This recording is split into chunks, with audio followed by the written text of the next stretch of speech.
Attam jirtu Oromoo bakkuma jirtan maraatti nagaan Waaqayyo isiniif haa ta'u, nagaan Waaqayyo isiniif haa ta'u. Yeroo nagaan Oromoodhaaf hin jirre keessatti egaa kan nuti jennu nagaan siif haa ta'udha. Attam jirtu haala jiru kana haala itti adeemaa jiru kana hundumaa hin argina ilaalaas hin jira. Egaan guyyaa muraasa dura sooshaal miidiyaa irraa badeen ture.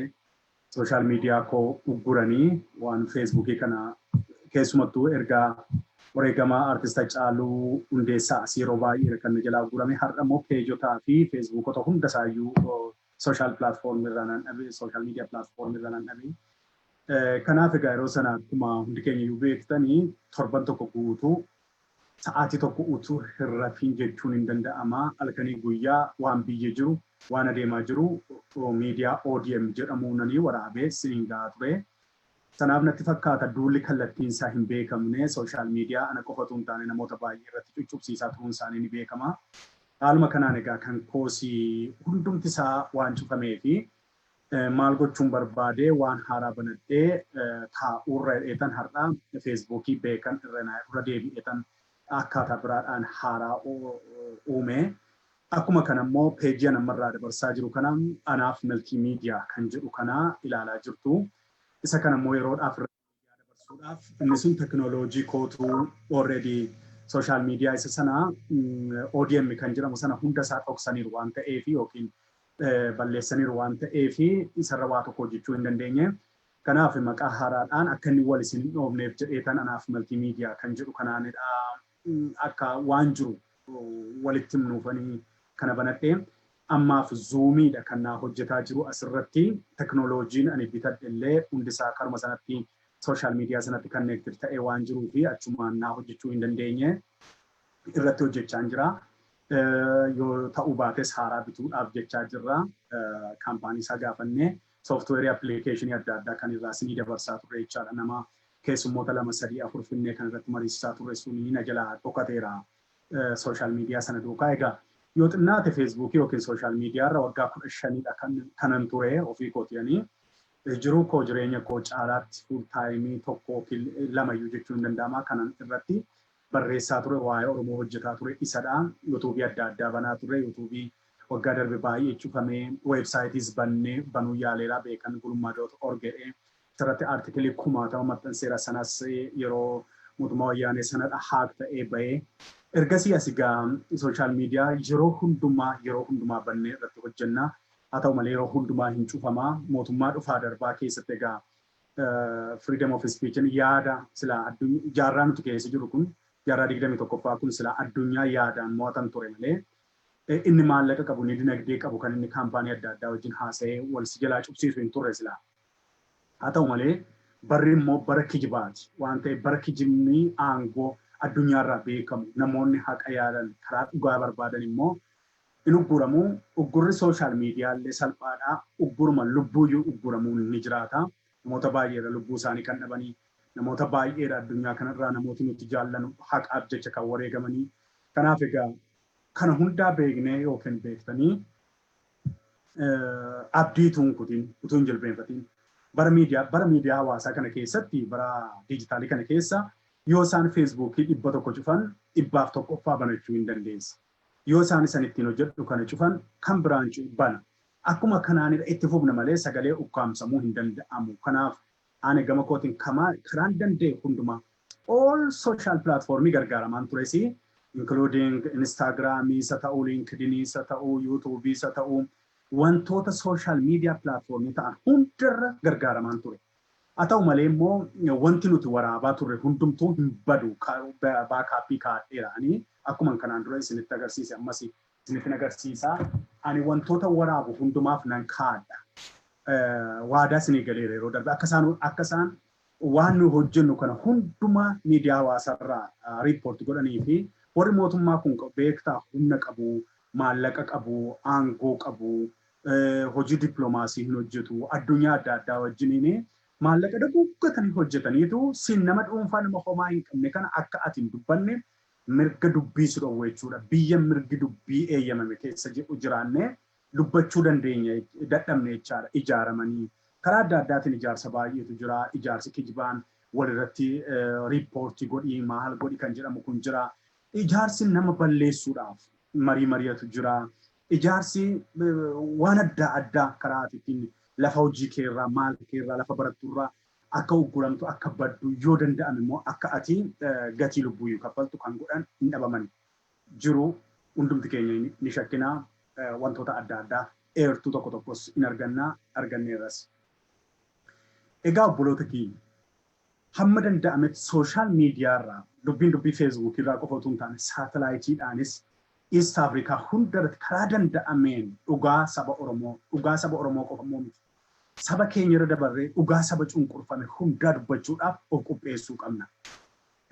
Amala garboonfataa keessatti garboonfataan du'a isaa jala yookiin badii isaa jala wanta hundumaa ni raawwata. Wanta hundumaa hin godha. Hamma ishee dhumaa jilbeenfatutti hin godha waan ta'eef fakkeenyaaf har'a gabaasaa aadde Adaanech Abeebee dubbatte Facebookiin kun hundi cufamuyyuu ilaalaan ture. Baay'ee tokko nama aarsa. Fiilmiin dadhabaan akka kanatti hojjetamuun irra hin turre. Isaan maafu. Torban kana keessatti waa'ee wareegamaa Hacaaluu Hundeessaa ilaalchisee gabaasa waliin fakkaanne 10 gara 10tti gabaafame. Piraayim Ministeeriidhaan kan biraa, Shimalisiin kan biraa, Maaloodhaan kan biraa, eenyuudhaan kan biraa. Amma kaleessa jeneraalicha ol baasanii eenyu camadaa jedhan sana ol baasanii qeerroo ajjeesuudhaa, maaloo ajjeesuudhaa, warra maqalee ajjeesuudhaa, dhaawuudhaa ajjeesuudha jedhanii labsanitti waan garagaraa gabaasaa turan. Kun gaarii miti, fuula Waaqayyootti gaarii miti. Namarratti diraamaa gochuun hin danda'ama, dhaabarratti diraamaa gochuun hin danda'ama. Dhaaba isaan jibban dhaaba ABO jedhamu kana fiilmii akkasiitiin balleessuurraa yaadaan filannootti dhiyaatanii filannoo dhugaa qindeessanii achirratti waan sabaaf godhan dhiyeessanii silaa yaadaan mo'achuu danda'u turan yoo danda'an. Amma garuu yaadaanis mo'achuu waan hin dandeenyeef sabnis immoo dhugaa waan hubateef karaan ittiin rukutan ajjeechaa nama qulqulluu raawwachiisuudhaan asii gadi abaloota ajjeese ebeloota ajjeeseedhanii fiilmii hojjetanii gadi baasuu qaba. Kana hojjetanii. Kanaaf fiilmii kana sabni beeka. Sabni kun dhugaa kana beeka hin gowwoomfamu sabni kun hin gowwoomfamu. Garuu achi butannaa taati. Olola ittiin xinnoo ishee achi butannaa fi nama afaan faajjii kana ta'uu hin dandeessi. Ijaarsi jara kanaa biyya alaa kana keessatti diriireeti jira. Hayyoota kan qabu, doktoroota kan qabu, abbootii qabeenyaa kan qabu, maal adda addaa kan qabu ijaaramanii baay'ee dadhabaniitu hojjetaa jiru. Kanaaf aktivistoota haqa dubbatan kana fakkeenyaaf warra dur ija isaanii duratti isaanumaanuu deeggaraa isaaniin mormuu kan akka Jawaar Mohaammed amma owwaanan hidhan mana hidhaa ka'an warra akka namoota waa dubbatanii namoota kakaasuu danda'amu jedhamanii ijoo mataa Oromoo keessa mana hidhaa naqan. Amma miidiyaa hawaasaa kanarraa fakkeenyaaf warra akka ammuma nuti hin qeeqna miti maa'inni gara central wiirtuu Oromootti hojjechuu dadhabaniitu jarri kun Itoophiyaa jechuudhaan nu gamsiisu jennee haqeeqnu malee aktivistoota warra akka Piroofeesar Isqeelfaa Maalofaa Saggaayifaa kana isaan kan ammatti duulaa jiru. Miidiyaa hawaasaa isaanii cuccufuutti duulaa jiru. Lafa jireenya isaaniif hojii isaaniitti duulaa jiru. Wantoota adda addaa. Shira baay'eetu deemaa jira afanis niin jedhe. Baay'eetu deemaa jira. Namoota kana dandeenyaan dhabamsiisuudhaaf baay'ee aktivistoota biyya alaa kana keessa jiranii biyya gaariidha. Biyya tiknikee nageenyi kee eegamuu danda'udha. Haa ta'u maleessa namoota karaa adda addaatiin maallaqaan bituudhaan namoota abdii kutatan kanaan namoota ijoo akkasii kana dhabamsiisuu ni danda'u yaada. Kanaaf namoota akkasii sanaaf of eeggannoo godhaa. Namoota Oromoo keessaa xiqqoo ba'anii paabliik ta'anii waa'ee sabaa dubbatan kanaa biyyuma alaa kana keessatti iyyuu of eeggannoo yoo gootaniif gaariidha. Oromoon naannoo jirtaniini. Waa jechuun miti biyya kana keessatti kan nama eegu mootummaan jiraa, tikii mootummaa sirriitti jiraa. Waan itti bilbilan sagal tokko jira kan daqiiqaa tokko gaditti si qaqqabu garuu isa utuu hin taane karaa adda addaatiin iddoo adda addaatti waamanii mana dhugaatiitti mana nyaataatti yookiin iddoo shubbisaa iddoo sirbaa iddoon barbaachifne halkan iddoo adda addaa kana deemuun baay'ee gaarummaa hin qabu. Namoota aktivistoota ta'aniitti kan gorsa kana dhaamaa fi gaarii miti. Yoo guyyaa uummata keessa lafa barbaadan yoo deemaa turanii kan nama eegu biyya alaa kana keessatti baay'eetu jira waan gaariitu jira. kaameraatu jira, uummatatu jira, poolisiitu jira, waa baay'eetu jira. Haa ta'u malee halkan fakkeenyaaf mana dhugaatii, mana sirbaa, mana dhiichisaa hiriira illee yoo ta'e namoota ijoo aktivistii ija uummataa keessa jiran yookiin ija uummataa keessa jiran gaafa siin jedhu waa'ee sabaa kan dubbatan nama amansiisu waa'ee dhugaa Oromoo ba'anii miidiyaa hawaasaa irratti warra dubbatanii utuu of eeggatanii gorsa kana utuu gorsitanii baay'ee gaarii. Doorsisa deemaa jiru, garee deemaa jiru, madda addaa tokko tokko waan hin argadhee jiru kan kana hunda isiniin jedhe of eeggannoo gochuun gaariidha. Naannoo nuti jirru ijaaramanii waan adda addaa hojjetaa jiru irratti. Kan jalqabaa miidiyaa hawaasaarraa nu balleessuudha yoo danda'an waan nu irratti dubbannu sooshaal miidiyaa nuti irratti dubbannu hunda dhabamsiisuudha. Kana dhabamsiisanii fakkeenyaaf peejii baay'eedhaananii barreessa baay'ee. Feesbuukii akkaawuntii tokkoon qabaa inni beekan irranaa kan jedhuun qabaa. Maaliif laayisensii ID koojii waa wal fakkaatuuf yeroo Feesbuukiitti iyyadullee akkanaa bananiif kanaan hojjedhaa. Haa ta'u malee peejii baay'een bane. Maaliifan peejii baay'ee banaa narratti cufanii waan gamsiisaniif yoo xinnaatti peejii torban tokkorra almost followerii miliyoona 1.9 yoo walitti ida'ame kanadha kan na hordofaa ture. Karaa adda addaatiin jechaadha. Yoo asiin cufan asiin hin dabarsa, yoo asiin cufan asiin hin dabarsa, yoo kanaan cufan kanaan hin dabarsa jedhee itti qophaa'uu waan irra jiraatuuf maaliif humna qabaadhee miidiyaa saatalaayitii irra ba'ee dhugaa Oromoo dubbachuu hin danda'u dinagdeedhaaf waan ta'eef wanta gochuu danda'u dinagdee zeeroo kan ta'een uummataaf dubbii dubbachuu barreessuu katabuu waan akkasii irratti xiyyeeffadhee ture. Kan ammoo erga biyya Ameerikaa dhufee utuu hin taane biyyaa ka'een jalqabe maqaa geddarachuudhaan maaliif maqaa keetiin yeroo sana keessatti sirna sana mormuu hin dandeessu waan ta'eef barsiisaa yuunivarsiitii barsiisaa mootummaa qeequun egaa waanuma barsiisonni yuunivarsiitii amma keessa jiraniif rasaasaan dhaamaa jiranidha waan ta'eef egaa lubbuu ofiin jaallannaa lama buluu barbaanna namni hundumtuu shan buluu danda'a lama buluu danda'a utuun lama hin bulle utuun shan hin bulle har'a ishee har'aa kan hin dubbadhu hin ture. Kanaaf maqaa dhokfannee waan adda addaa goonee waa'ee dhugaa Oromoo katabaa turre biyya keessatti dadhabbii tokko malee inumaayyuu intarneetiin argannu akka ammaa kana lafa argineettiin argannu waan ta'eef waajjiruma mootummaa keessa bullee hojii feesbuukii yeroo asii biyya alaa kanaa paaltookiidhaan wannoo jedhan dhaggeeffataa Oromoon alaa kun maal keessa jira jechaa Oromoo alaas dhaggeeffataa keessaas humna qeerroo kana walitti guggudunfaa hamma dandeenye hamma humna keenya waa'ee Oromoo irratti hojjechaa ture yeroo sanas peejii gurguddaa baay'ee followerii gurguddaa qabu utuu ani biyya Itoophiyaatiyyuu gara biyya alaa kanatti dhufiin iyyuu cufamina jala.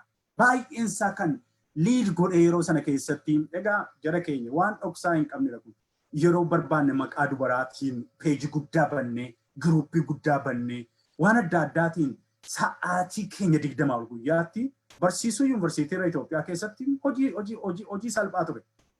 Koorsii 3 koorsii 2 4 barsiifnaa isarraa kan hafe riisarchii waan nurraa barbaadu erga ishee fixannee booda hojiin keenya inni guddaan Oromoodhaaf dubbachuu ture yeroo sana.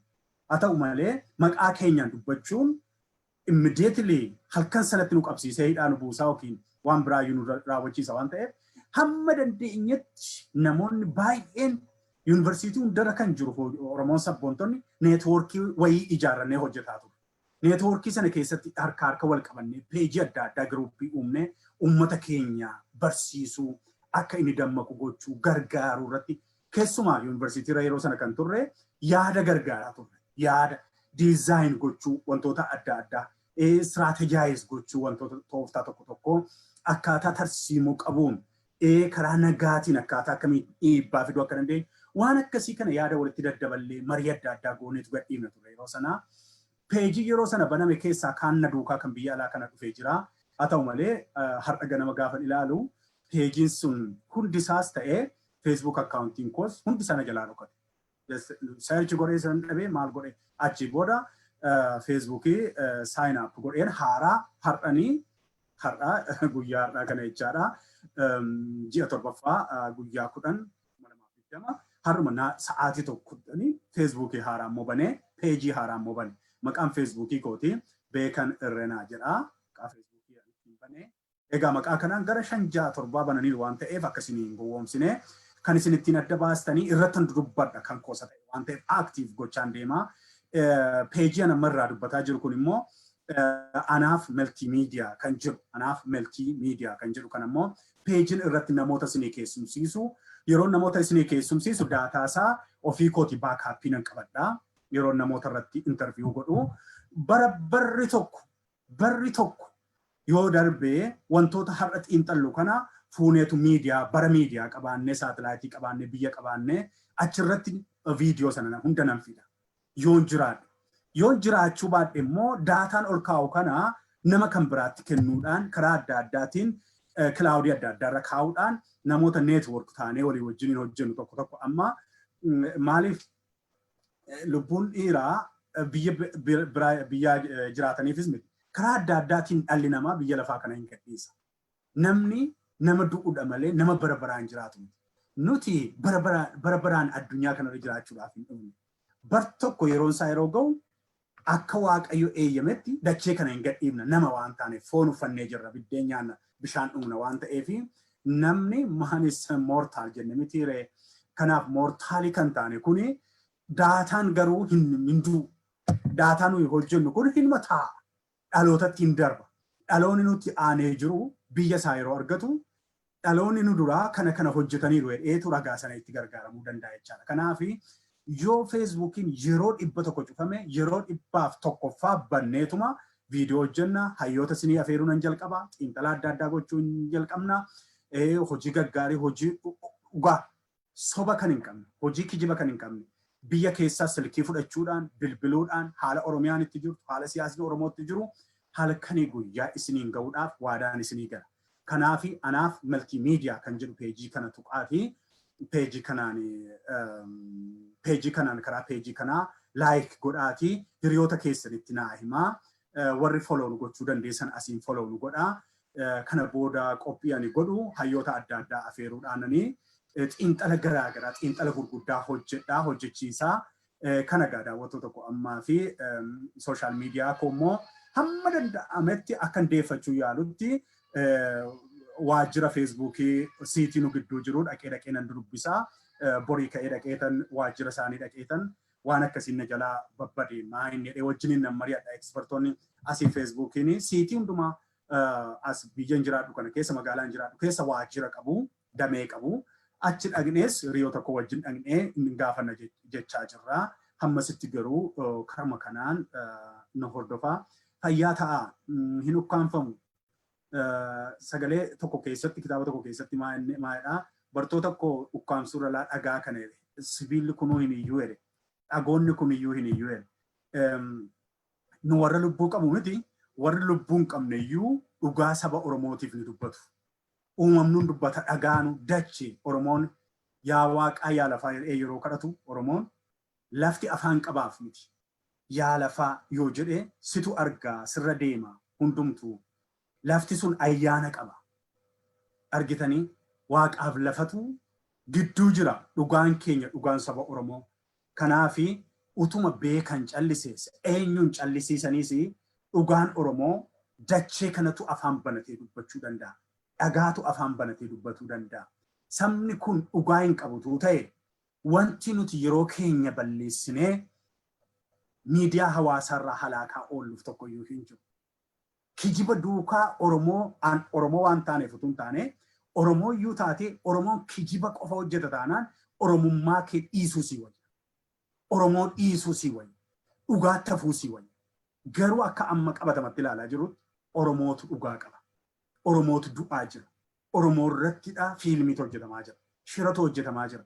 Oromoo kanaaf hin dubbannu taanaan immoo hamma hafuura baafannaa sekeendii ishee dhumaatti waa'ee dhugaa kanaa hin dubbannu taanaan immoo seenaanis nu gaafata. Waaqayyos nu gaafata. Lafti nu gaafata. Dachi nu gaafata. Waaqni nu gaafata. Namni nu gaafata. Seenaan nu gaafata. Dhaloonni nu gaafata. Kanaaf yoo xinnoo baratneerra ta'e xinnoo baratteetta yoo ta'e ijji keessaa qameera yoo ta'e dhugaa saba kanaatiif dubbata. Jecha baasi. Jechi niwukileer boombii caala. Jechi addunyaa kanarra meeshaa addunyaan kun qopheessite hunda kan caalu jechadha. Jechadha. Kanaaf haqa sabaa baasaa nu gargaaraati. Kanaaf karaa garaagaraatiin warri carraa saatalaayitiitiin dubbachuu argattan immoo dhugaa saba Oromoo irraa hin jallisiina. Gara dantaa waa tokkootti dhuunfaa tokkootti illee hin oofina. Dhugaa Oromoon barbaadu sana irratti qofaa irratti dubbadhaa. Carraa arganneettanii, ispoonsarii argattanii, saatalaayitii irra baatanii dhugaa Oromoo xinnoo tokko irraan sharafiina. dhugaan kun sin gaafata. Waaqayyo sin gaafata. Kanaaf dhugaa dubbadhaa hamma danda'ametti akka hojii jalqabnetti shoowun adda addaa walitti dhufnee hamma humna keenyaa walitti dhufuudhaan saatalaayitii hin bitannaa jechaa jirra. Warri dhugaan duukaa ba'anii humna hin qabani. Garuu mul'ata qabu taanaan humni humna caalu mul'ata qabaachuudha waan ta'eef nama walitti qindeeffannee miseensota dhaabbataa namootuma 100 walitti qabannee yoo danda'ame shoowuu 5 taanee walitti dhufnee saatalaayitii bitannee hayyoota keenya orgaanaayis goonee dhugaa saba Oromoo immoo East Afrikaa hundatti labsuudhaaf hojiirra jirra ciifnee waan tokko hin jiru. Waaqayyo nu wajjiniin jira. Waaqayyo dhugaan nu wajjiniin jira. Waaqayyo sabni dhiigni isaa dhangala'aa jiru sun sabni yakka tokko malee rasaasaan reebamee qulqullaa'ee akka malee du'aa jiru kun Waaqayyo dhiiga sanaaf hin falma. Mootummaan hin hafu iddoo isaatti. Mootummaan iddoodhaa hin ka'a. Hundumtu iddoodhaa hin jijjiirama. Dhiigni sun garuu bara hundaa fuula Waaqayyootti iyya, fuula uumaatti iyya. Dhugaa kanaaf dhugaa dhiiga sanaatiif garuu dubbachuu danda'utu nurra jira. Jabaadhaa saba Oromoo abdiin kutatiinaa. Humni chaalenjii isin godhu kamiyyuu dhugaa kanarraa gara fuulduraatti isin tarkaanfachiisuu qaba malee dugduuba isin deebisuu hin qabu. Abdiin kutatiinaa. Teessanii hin booyinaa. Assaayimentii isaan hojjetanii yeroo yerootti fiilmii hojjetanii miidiyaa biyyaatiin daddabarsan kana isa analaayiz gochuudhaaf teessanii yeroo keessan hin gubiinaa. Hiikoo akkas hin godhiinaa. Hayyoonni keenya sammuu sanarratti sammuu keessan hin fixinaa. Enerjii keessan hin fixinaa. Amma sadii isaati saba ijaaraa. Waa'ee propoogaandaa guyya guyyaatti isaan erganii haa erganii sichi fiilmii 1000 oomishanii si ergu isaan. Miidiyaan harka isaanii, qabeenyi harka isaanii, qawween harka isaanii, aangoon harka isaanii, barri kan isaanii, yeroon kan isaanii, diyaaspooraa keessaa baay'ee isaanii bitanii neetwoorkii amma namoota adda addaa aktivistoota miidiyaa hawaasaa kanarraa iyyan kana miidhuudhaaf yoo danda'ame lubbuudhaan wannoo dhabamsiisuudhaaf yoo danda'ame karaa danda'an hundaan sooshaal miidiyaa irratti cubsiisuudhaan baay'ee hojjechaa jiru. Kun hundumtuu dhugaa Oromoo duuba deebisaa raawwatee dhuman deebisu. Dhugaa kanatu mo'atee meeqatu itti dhumee dhugaan kun garuu dhumarratti akka biiftuu addunyaa hundaarratti ifa. Dhugaan Oromoo hin ba'a. Dhugaan saba cunqurfamaa hin ba'a. Oromoo qofa miti kan cunqurfamaa jiru. Sabni adda addaa sobamaa jira. Dhugaa saba cunqurfamaa biyya sanaa. Sabaaf sablammoota 80 meeqaa sanaa Waaqayyo dhugaa isaanii faradhaaf. Kan ammoo hin hojjetaa hojii jalqaba Waaqayyo obsaan saba ijaaraa. Warri hayyoonni sana deebii kaawuntar attaakiidhaaf yeroo hundumaa enerjii keessan hin fixinaa. Soba kaawuntar attaak gooteen hin fixu hin dandeessu bara kee guutuu. Qaamni aangoorra jiru yeroo hundaatti yoo ganama kana soba tokko sii kenne waaree booda soba tokko sii kennaa. Yeroo isatti aanu immoo nama ajjeeseetu assaayimentii biraa sii kennaa. Isa hojjechuudhaan yeroo keessan hin fixinaa. Saba ijaaruu, koomunitii alaa kana walitti mataasaa walitti fiduu, barsiisuu, maal akka inni godhu dirqama isaa itti himuu kana gochuutu nu baasa.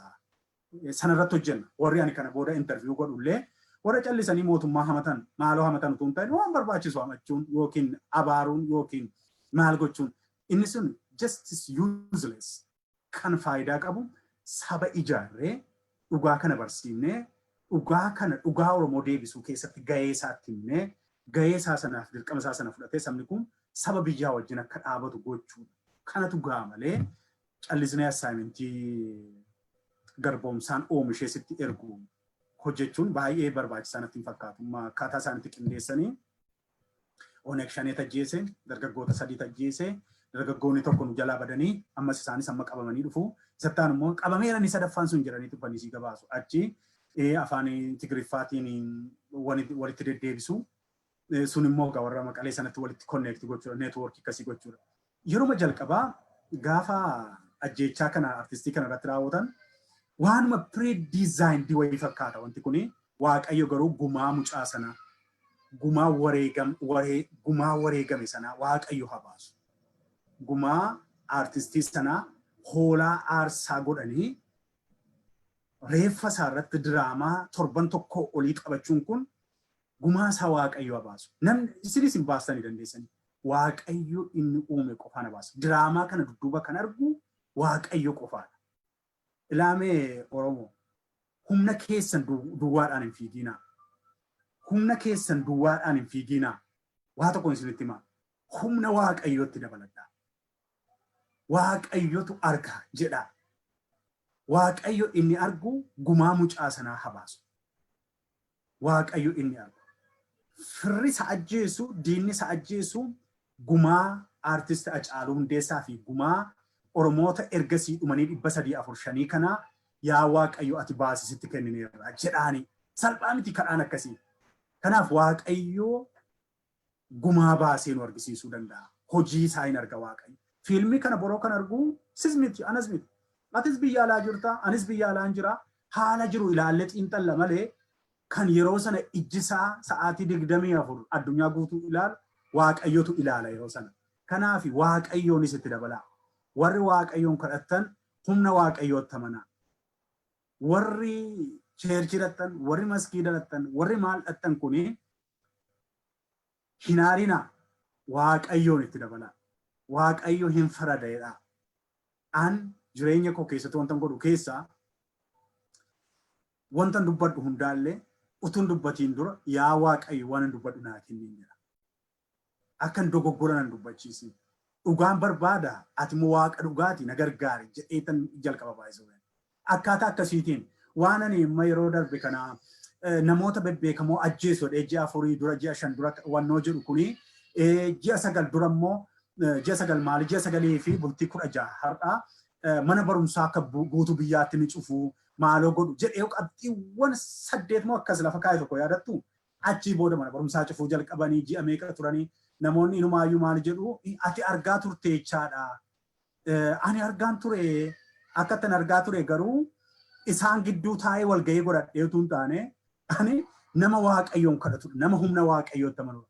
Nama keessa isaatti Waaqayyoon humna Waaqayyoo dhaggeeffatudha malee nama sibiila akka kananii waan argeen dubbatu miti.